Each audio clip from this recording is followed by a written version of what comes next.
राम मंदिराचे स्वप्न साकार होताना काही लोकांच्या पोटात दुखत आहे. प्रत्येक ठिकाणी आपले प्रतिनिधित्व दिसावे यासाठी काही लोकांकडून अट्टहास सुरू आहे. राम मंदिराच्या कार्यक्रमाला सर्वच पक्षाच्या नेत्यांनी जावे. प्रत्येक वेळी तुम्ही खुर्चीची अपेक्षा करू नका. उद्धव ठाकरे यांनी राम मंदिरासाठी 1 कोटी रुपये पाठवले आहेत, मग आम्ही पण पैसे दिले नाहीत का? राम मंदिर हे मोदी शहा यांचे मंदिर नाही आहे, हे पूर्ण देशाच्या जनतेचं मंदिर आहे. मी सांगतो, महाराष्ट्रात इंडिया आघाडीला लोकसभेत 15 जागांच्या वर जागा मिळणार नाहीत. सुधाकर बडगुजरला वाचवण्याचा प्रयत्न तुम्ही केला नाही, त्यामुळे संजय राऊत तुम्ही पण वाचणार नाही. संजय राऊत यांनी आम्हाला इतिहास शिकवू नये, नाहीतर त्यांचा इतिहास आम्ही पूर्ण बाहेर काढू. हे इंडिया आघाडीतील पक्ष तर संपले आहे. उगाच यांनी कुणावरही टीका करू नये, नाहीतर लोक तुम्हाला जोडे मारतील. इंडिया आघाडीची एकी अजिबात होणार नाही. हे आघाडीतले लोक काही पण वक्तव्य करून आपसात भांडत आहेत, त्यामुळं हे शक्य नाही. दानवे खैरे जिवलग मित्र आहेत. ते दोघेही एकमेकांचा आदर आणि सन्मान करतात. त्यांना दोघांनाही शुभेच्छा. इंडिया आघाडीची युती कधीही होणार नाही, हे बॉन्ड पेपरवर लिहून देतो. आम्ही आमच्याच चिन्हावर आम्ही येणाऱ्या निवडणुका लढवू. शिवाय 2024ला आमच्या युतीलाच बहुमत असेल. प्रकाश आंबेडकर यांना उद्ध्वस्त करण्याचे काम उभाटाने केले आहे, मात्र प्रकाश आंबेडकर तुम्हाला भुईसपाट केल्याशिवाय राहणार नाहीत. एकनाथ शिंदे यांनी आरक्षणाबाबत सकारात्मक भूमिका घेतली आहे. फक्त एकनाथ शिंदे हेच मराठा समाजाला आरक्षण देतील. त्यांनी आम्हाला इतिहास शिकवण्याच्या भानगडीत पडू नये. जर इतिहास काढला तर तुमचा इतिहास जो आहे तर मला त्यांच्याकडे जावं लागेल. ज्यांचे पतिदेव आता जेलमध्ये आहेत, ज्यांची संपत्ती 12 कोटीची संपत्ती आता शासन म्हणजे ईडीने जप्त केलेली, त्यांच्याकडे जाऊन तुमचा इतिहास काढावा लागेल. म्हणून इतिहास शिकवण्याच्या भानगडीत आम्हाला पडू देऊ नका. स्वतःचा इतिहास तपासा, नंतर इतिहासावर बोला. प्रकाश आंबेडकर म्हणाले की कुणी सोबत येत नसेल तर त्यांच्या लोकसभेच्या 48 जागा स्वबळावरती लागल्या. प्रकाश आंबेडकरांबरोबर युती झाल्याचं भासवून जी फसवणूक त्यांची करायचा प्रयत्न जे उबाठा गटाची लोक करतायत, त्यांचे परिणाम त्यांना भोगावे लागणार. सकाळची मी प्रेस ऐकली, त्यांनी सांगितलं की आम्ही राहुल गांधीकडे आणि सोनिया गांधीकडे प्रकाश आंबेडकरांना घ्या अशी त्यांना आम्ही सूचना केली किंवा विनंती केली. प्रकाश आंबेडकर बद्दल सूचना करतो, विनंती करतो. महाराष्ट्रामध्ये तुम्हाला भुईसपाट करणार तर एकमेव प्रकाश आंबेडकर आला. काँग्रेसचा काही विरोध नाही, राष्ट्रवादीचा काही विरोध नाही. कुणाचा विरोध आहे? एकही बैठक तिन्ही नेत्यांबरोबर झाली का? यांना त्या प्रकाश आंबेडकरला झुलवण्यामध्ये इंटरेस्ट आहे, हे प्रकाश आंबेडकरांनी ओळखलंय. म्हणून प्रकाश आंबेडकर सुद्धा यांना झुलून त्यांची जागा निश्चित दाखवल, हे मात्र निश्चित आहे. प्रकाश आंबेडकरांनी यावं, प्रकाश आंबेडकरांनी केव्हाही यावं. त्यांचं एक आदर स्थान आमच्याकडे आहे, मनातही आहे आणि पक्षातही आहे. त्यांनी जर आले तर आम्हाला तर आनंदच होईल. निश्चित आम्ही त्यांचं वेलकम करू, रेड कार्पेट टाकू. सरकारसमोर संकट आहे मुख्यमंत्री एकनाथ शिंदे साहेबांचं. हे बघा, संकटाचा सामना करणं एकनाथ शिंदे सारख्या मुख्यमंत्र्यांनी स्वीकारलेलं ते आव्हान. जर हे आव्हान स्वीकारायचं नसतं तर झुलवत ठेवण्याचे जे प्रकार मराठा समाजासाठी जे केले गेले पूर्वी 40 वर्षापासून 58 मोर्चे काढले, आउटपुट 0. चुकीचं आरक्षण देऊन सुप्रीम कोर्टात रद्द झालं, आउटपुट 0. तसं न करता एकनाथ शिंदे साहेबांनी मराठा समाजाला आरक्षण देण्यासंदर्भात जी काही भूमिका केली, पॉझिटिव्ह ज्याला म्हणतात ना, ती पॉझिटिव्ह भूमिका त्यांनी केली आणि त्याचा परिणाम सुद्धा आता सगळ्याला दिसतो. जवळपास 4-5 लाख लोकांनी आतापर्यंत ओबीसी समाजाचं कुणबी समाजाचं सर्टिफिकेट घेतलं. हे कशाची देण आहे? तर एकनाथ शिंदे साहेबांनी केलेले मेहनतीचं हे फळ आहे. आणि म्हणून हे आरक्षणाचा देणार याची जी शपथ शिवरायांची त्यांनी घेतली ती पूर्ण करते. म्हणून 20 तारखेला जरांगे साहेबांचा जो काही लॉंग मार्च निघणार आहे, मोर्चा निघणार आहे, त्यापूर्वी कदाचित त्याच्यापूर्वी हे प्रश्न मिटेल असं मला एक आत्मविश्वास आहे. आणि त्या पद्धतीचा प्रयत्न एकनाथ शिंदे साहेब करतायत हे जरांगे पाटलांना सुद्धा माहिती आहे. म्हणून ते रोजच्या टचमध्ये मुख्यमंत्री असेल की मंत्रिमंडळातले कोण सहकारी असतील, हे जरांगे पाटलाच्या सुद्धा टचमध्ये आहे. रोजचा रिपोर्ट सुद्धा त्यांना माहिती आहे. म्हणून त्यांचा सुद्धा आत्मविश्वास वाढलेला आहे की फक्त एकनाथ शिंदे साहेब हे आपल्याला आरक्षण देऊ शकतात. भाजपने उद्धव ठाकरे यांच्यावरती टीका केलेली आहे. राम मंदिरावरती वारंवार प्रश्न उपस्थित करणारा जनाब उद्धव ठाकरे यांनी 22 जानेवारीला हजेरीला निघून जावे असं केलं तर आमच्या दिमागदार सोहळा त्याची नजर लागणे आचार्य तुषार भोसले म्हणतात. त्यांनी काय बोललं हे ऐकलेलं नाही, परंतु माझं असं वाटतं की राम मंदिराच्या या कार्यक्रमाला देशातील सर्वच राजकीय पक्षांनी आवर्जून जावं, रामलल्लाचं दर्शन घ्यावं.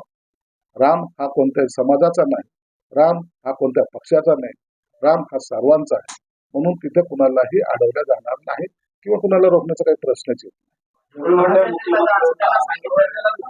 मग यांना जायचंच नसेल, रामलल्लाबद्दल जर प्रेम नसेल तर त्यांनी म्हणलं असेल तर तो त्यांचा प्रश्न आहे. परंतु आम्ही तर प्रत्येक वेळेला खुर्चीची का अपेक्षा करता? यापूर्वी जर आपण अयोध्येला गेलो होतो, कोणी निमंत्रण दिलं होतं आपल्याला? आपणच गेलो होतो ना, आम्ही होतो ना बरोबर.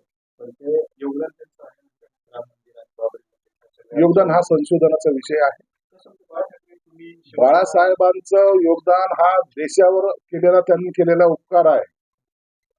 याचा अर्थ असा होत नाही की प्रत्येकाचं योगदान आहे असं त्याचं ग्रहित धरू नये कोणी. शिवसेना प्रमुख अहो कुणी मुलगा असलं, तुमचा आणखी नातू असेल, आणखी पंतू असेल, का त्याचं योगदान धरलं जातं काय? शिवाजी महाराज होते. 5 पिढ्यांतर 10 पिढ्यांतर आलेला माणूस शिवाजी महाराज होऊ शकत नाही. शिवसेना प्रमुख होते, दुसरे कोणी शिवसेना प्रमुख होऊ शकत नाही. बाबासाहेब आंबेडकर होते, कोणी बाबासाहेब आंबेडकर होऊ शकत नाही. म्हणून कोणी कुणाच्या वारशाच्या नुसार तुम्ही आपली लायकी सिद्ध करू नका. तुम्हाला लायकी सिद्ध करताना स्वतःचं कर्तृत्व दाखवावं लागतं.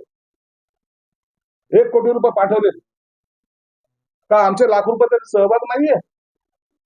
आमच्या अकाउंट मधून गेलेले नाही? आमदारांनी 1 लाख रुपये दिलेले नाही? उगाच काही जे बोलायचं ठीक आहे, आपल्या पडद्या आडच्या गोष्टी ते राहू द्या. आम्ही 1 कोटी रुपयाचा चेक दिला, 1 लाख रुपये संजय शिरसाटची पण त्याच्यात आहेत. म्हणून आविर्भाव आणू नका, आनंदाचा कार्यक्रम सहभागी व्हा. त्याचं म्हणणं असं आहे की राम मंदिर हे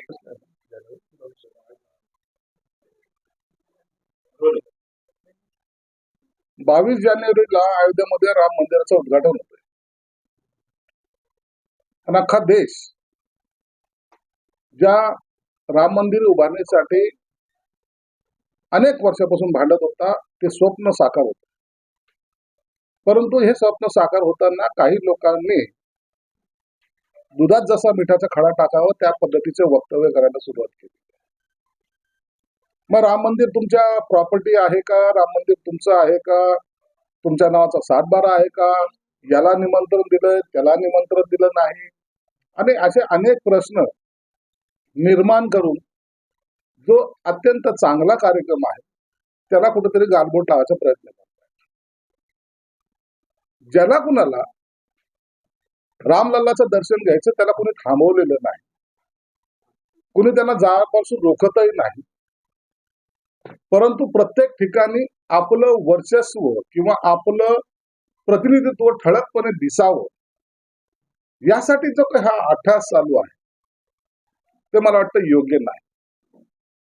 आणि म्हणून मी सर्वांना विनंती करणार, अनेक वर्षानंतर मिळणारा आनंद यामध्ये विघ्न टाकायचा प्रयत्न कोणी करू नका.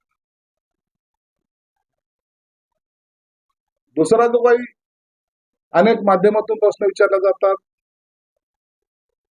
उभाटा गटाचे काही जे सर्व आहेत, पक्षप्रमुख कोण आहेत माहित नाही, परंतु जे सर्व आहेत ते संजय राऊत, त्यांनी आघाडीबद्दलच काही वक्तव्य केलंय. महाराष्ट्रामध्ये बीजेपी, शिवसेना आणि अजितदादांचे राष्ट्रवादी आम्ही मिळून 45चा आकडा पार करणार आहोत असं म्हटल्याबरोबर त्यांच्या पोटात दुखायला, आणि अत्यंत नीचपणाचं वक्तव्य त्यांनी केलंय की संजय म्हणजे एकनाथ शिंदे आणि अजितदादाच्या कुबड्या घेऊन भाजप पुढे चाललं, त्याच्यामुळे त्यांच्या सीटा वाढणार आहे. मग हे किती सीटे लढवणार आहे? यांना किती तिकीट मिळणार आहे? आघाडी मग जर झाली तर, आघाडी होणार नाही, पण जर झाली तर हे 15 ते 18 सीटाच्या वर सीट हे लढू शकणार नाही किंवा त्यांना ते देणार सुद्धा नाही. मग शरद पवारचा बांबू आणि काँग्रेसचा बांबू, त्याला टेकू म्हणा किंवा बांबू मागून घेऊन हे सुद्धा आघाडी करणारच आहेत ना. मग इतराचं पायचं वाकून आणि स्वतःचं ठेवायचं झाकून, ही जी पद्धत आहे ही पद्धत मला वाटतं चुकीची. अनेक स्टेटमेंट दर दिवशी करत जातात. बडगुजरच्या प्रकरणामध्ये कोणता फोटो कोणता तरी आणलाय, त्यात दाखवलंय की भाजपचे काही कार्यकर्ते पदाधिकारी होते. अरे हो द्या ना त्यांची चौकशी. तुम्ही चिंतन करायला गेले होते ना. त्या बडगुजरला वाचवण्याचा प्रयत्न हे करत नव्हते, तर बडगुजरच्या माध्यमातून यांनी केलेलं जे काही गोंधळ आहे तो उघडकीस येऊ नये म्हणून बडगुजरवर हे दबाव टाकण्यासाठी नाशिकला गेले होते. म्हणून संजय राऊत तुम्ही आता वाचणार नाहीत हे निश्चित झालेलं. तुम्ही चिंता स्वतःची करा. बडगुजरने जे केलंय कुणाच्या आदेशानुसार केलंय, कुणाच्या हुकमाचा ताबेदार तो होता, कुणामुळे तो फार्म हाऊसवर गेला होता, हे सर्व बाहेर येणार. म्हणून आता चिंता त्यांनी करू नये. आणि त्यांना एक सल्ला असेल, ते कुणाचं ऐकत नाहीत. जोपर्यंत उबाठा गट डुबवल्याशिवाय त्यांना चैन पडणार नाही याची मला कल्पना आहे. अहो हे कुणाच्या पक्षाचं नाहीये, हे आम्ही म्हणतोय. हे मोदी साहेबाचं राम मंदिर नाहीये, हे अमित शहाचं राम मंदिर नाहीये, हे एकनाथ शिंदेचं राम मंदिर नाहीये, हे आणखीन कोणत्याही माणसाचं राम मंदिर नाहीये. हे देशाचं राम मंदिर आहे, आपल्या भावनाचं राम मंदिर आहे. आम्हाला कुणालाही त्याचा सातबारा बनवायचा नाहीये. परंतु ज्या हिंदुत्ववादी लोकांनी जो लढा दिलाय अनेक वर्षाचा, त्याचं निघलेलं हे फळ आहे. त्या आनंदात सहभागी त्यांनी झालं पाहिजे. यांच्या दुर्दैवाने आणि त्यांच्या सुदैवाने ते प्रधानमंत्री आहेत, युपी मध्ये मुख्यमंत्री आहे. मग मुख्यमंत्र्यांनी प्रधानमंत्र्यांनी जाऊ नये असा त्यांचा काही अट्टहास आहे का? जो सत्तेवर आहे त्याच्या हस्ते उद्घाटन होत आहे, याचा अर्थ त्याच्या नावावर होत असं होत नाही. म्हणून हे उगाच तरी मिठाचा खडा टाकायचा हा प्रयत्न आहे. बाळासाहेब आंबेडकर असं म्हणतात, मोदी विरोधात लढण्यासाठी एकीची शक्यता कमीच आहे. दुर्दैवाने नरेंद्र मोदी यांच्या विरोधात लढणाऱ्या कुटुंबाला प्राधान्य देणार आहे. त्यामुळे आपण किती डोक्यावर आपटले तरी एकी होणार नाही.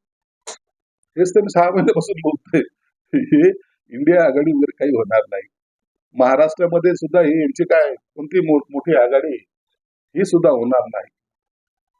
यांना किती सीटं लढवायचे, हे बिनडोक्याचे जे लोक आहेत, कधी म्हणतात ईव्हीएम वर कुठे मतदान करा, आमच्या 500 जागा येतील. तुम्ही जागा किती लढवतायत महाराष्ट्रात? 18. येतील किती? 500. यांना अधिकार दिलेला आहे. मूर्खासारखं स्टेटमेंट करतात आणि आपली दुकानदारी चालवतात.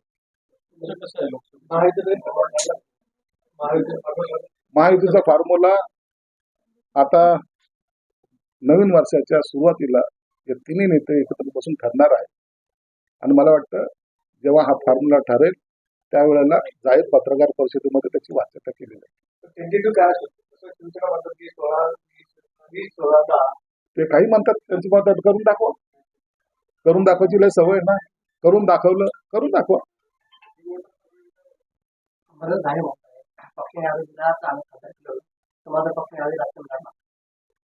पक्षाचा आदेश हा प्रत्येक कार्याला बदलतकारक असतो आणि हा काही नवीन निघालेला संशोधनाचा विषय नाही. पक्षाने मला उद्या तिकीट नाही दिलं तर मी घरी बसेल. आता त्याचा अर्थ असा होतो ना, पक्ष जो आदेश देईल तो मानावा लागतो आणि त्या त्याच्यानुसारच काम करावं लागतं. अंबादास दानवेला त्यांच्या पक्षाने आदेश दिला तर त्यांना आमच्या शुभेच्छा आहे.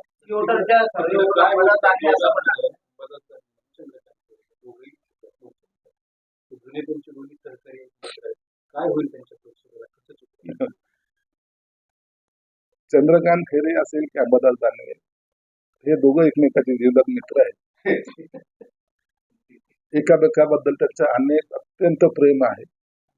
म्हणून दोघांपैकी कोणी लढवलं, एक जर उभा राहिला तर दुसरा त्याला निवडून आणण्यासाठी मनापासून प्रयत्न करेल असं त्यांना मी शुभेच्छा देतो. अंबादासांनी असं म्हणतात सीओटरवरून की आमच्या जवळपास महाराष्ट्रात 40 सीट देखील येऊ शकतात. अरे सीट लढवता किती हे ठरवा ना पहिलं. म्हणजे उभाटा युती होणारच नाही तर कशी येतील कसे? तुमची प्रथमतः युती होणार नाही. मी तुम्हाला आज बॉन्डवर लिहून देऊ शकतो, आघाडीची युती होणार नाही. तुमची होणार, आमची निश्चित होणार आहे. तुम्ही कमळाच्या फुलावर लढणार आहात? आम्ही आमच्या पक्षाचे चिन्ह आहोत. अजितदादाचं चिन्ह आहोत. शिवसेना शिवसेनेचे चिन्ह आहोत. भाजपचे चिन्ह आहोत. राम मंदिराचा किती फायदा होतो? राम मंदिर हे फायद्यासाठी नसतं. राम मंदिर हे भावनेचा प्रश्न आहे आणि काम करणाऱ्याच्या मागे जनता उभी असते. हे महाराष्ट्राने नाही देशाने दाखवून दिलेलं आहे. म्हणून गेल्या निवडणुकीमध्ये 3 राज्यांमध्ये बहुमताने भाजप निवडून आलं. त्याच पद्धतीने इथं आघाडी सरकार जे काम करत नव्हतं आता युती सरकार जे काम करतं ज्या स्पीडने काम करतंय म्हणून इथे सुद्धा 2024 ला विधानसभेमध्ये सुद्धा आमची युती मजबूतीने बहुमताने निवडून 200चा आकडा आम्ही पार करणार आहोत. पुरेसं दिवसभरातील घडामोडींचा आढावा घेण्यासाठी पाहत रहा N24 मराठी न्यूज चॅनल.